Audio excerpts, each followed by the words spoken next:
రాష్ట్రానికి ఒక సొంత ఫారెస్ట్ అకాడమీ అవసరమనే దృష్టితో ఆంధ్రప్రదేశ్ ఉప ముఖ్యమంత్రి పవన్ కళ్యాణ్ పర్యవేక్షణలో రాజానగరం నియోజకవర్గంలోని దివాన్ చెరువులో రాష్ట్ర స్థాయి ఫారెస్ట్ అకాడమీ ఏర్పాటుకు నేడు శంకుస్థాపన కార్యక్రమం అంగరంగ వైభవంగా జరిగింది. ఫారెస్ట్ శాఖ అధికారులకు మరియు సిబ్బందికి అవసరమైన శిక్షణ కల్పించేలా సుమారు 12.5 ఎకరాల్లో ఈ అకాడమీని నిర్మించేందుకు కేంద్ర ప్రభుత్వాన్ని ఒప్పించి నిధులను మంజూరు చేయడంలో ఉప ముఖ్యమంత్రి కీలక పాత్ర పోషించారు. ఈ కార్యక్రమంలో రాజానగరం ఎమ్మెల్యే బత్తుల బాలరామకృష్ణ ఆధ్వర్యం వహించగా రాష్ట్ర పర్యాటక శాఖ మంత్రి శ్రీ కందుల దుర్గేష్, అనపర్తి ఎమ్మెల్యే నల్లమిల్లి రామకృష్ణారెడ్డి, జనసేన రాష్ట్ర కమిటీ కోఆర్డినేటర్ బత్తుల వెంకటలక్ష్మి తదితరులు పాల్గొన్నారు.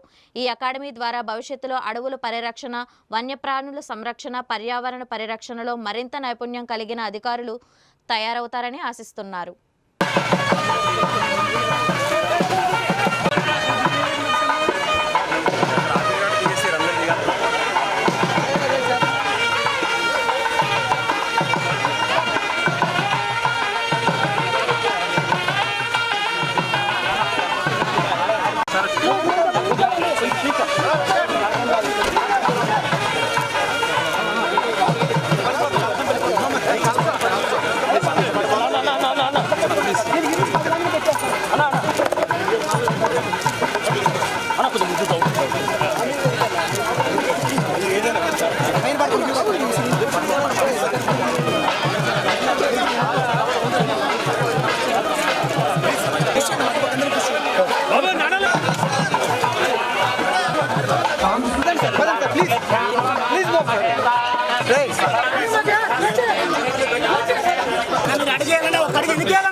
ముఖ్యమైన నైపుణ్యాలు పరిరక్షణకు 23% ఫారెస్ట్ కవర్ని పెంచడానికి ఈ పరిశోధనలకి